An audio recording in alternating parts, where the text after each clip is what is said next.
પ્રસંગ કેવો છે. જુનાગઢથી તમે રાજકોટ તરફ આવો ને તો વડાલ ને ચોકી બે ગામ આવે છે.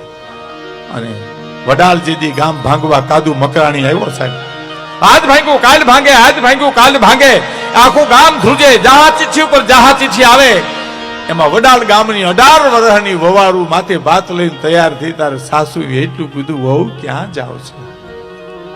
તમારા દીકરાને દેવ ભાત દેવા જાઉં. એ આવ્યા નથી ને 3 દિવસ થયા તો મને એમ થયું હું હોય છે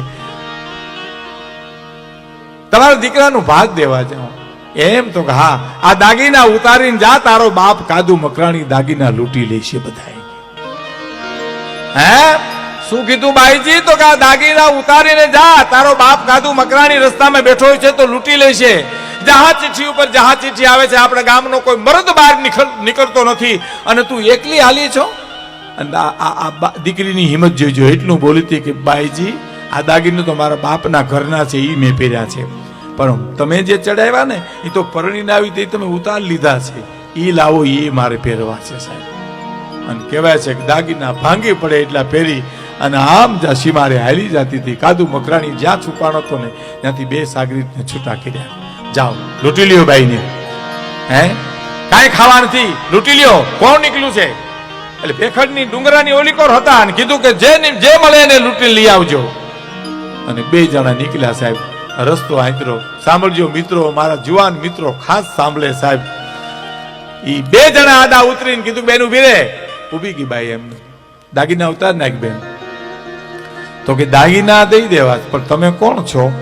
એમાં એ 2 માંથી એક જણો આગળ આવીને કે હું કાદુ મકરાણી છું. તો કે તું મકરાણી નથી, દાગીના દેવા મને વાંધોય નથી, પણ તું કાદુ મકરાણી નથી. ખોટા માણા પકડાય ને પછી પાછા બહુ પડે. એટલે કીધું બેન હું નથી કાદુ મકરાણી. ક્યાં છે કાદુ મકરાણી? હે ક્યાં છે?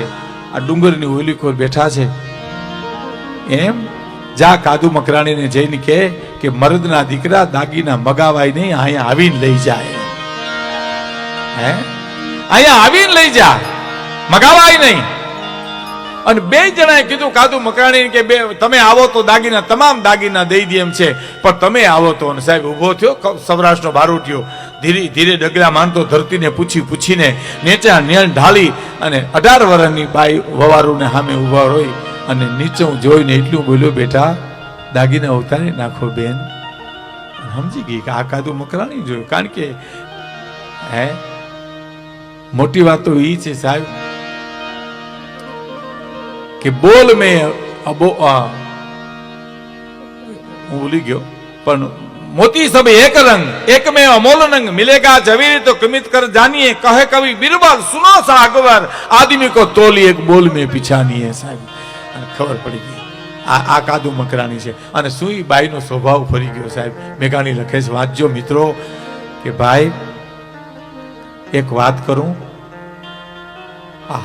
શું ચિત્ર છે સાહેબ, વડાલના ડુંગરાની માલિપા બનેલી હકીકત. ભાઈ એક વાત કરું?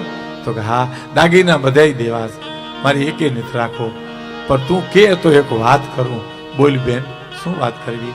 આજુ દાગીના પહેરી નીકળી મારી હાહુ મને મેણું માર્યું કે વો દાગીના ઉતારીને જાઓ, તમારો બાપ કાદુ મકરાણી લૂંટી લે છે.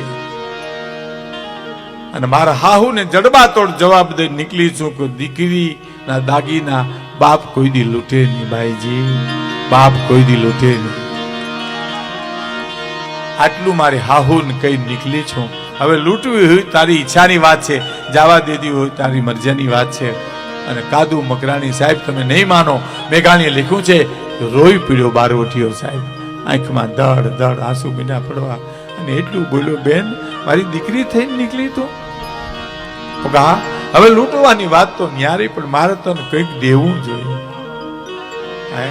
મારે તને કંઈક દેવું, પણ મારી પાસે કાંઈ નથી બેન, અમે ભૂખું કાઢીએ છીએ, એટલે મેં 2 સાગરીતોને મોકલ્યા ક્યાંકથી કંઈક લઈ આવો. પણ મારે તું મારી દીકરી બનીને નીકળી છો, એટલે મારા મુર્શદને એક અંગૂઠી વીંટી મને આપી છે, એ હું તને આપું છું. તારી હાહુને કહેજે કે મારા બાપ કાદુ મકરાણીયા મને વીંટી આપી છે. અને શું મકરાણી બોલ્યો છે સાહેબ, હે કે દીકરી કાદુ મકરાણીની દીકરી થઈ નીકળે એને એક વીંટી જ મળે. પણ મારી પાસે કાંઈ નથી. પણ તારી હાહુને કહેજે કે મારા બાપ કાદુ મકરાણી પ્રતિજ્ઞા લીધી છે કે મારું બારવટું હાલે ત્યાં સુધી હું વડાલના હિમાળામાં પગ નહીં મૂકું. આ મારી પ્રતિજ્ઞા છે તારા હંમેશા.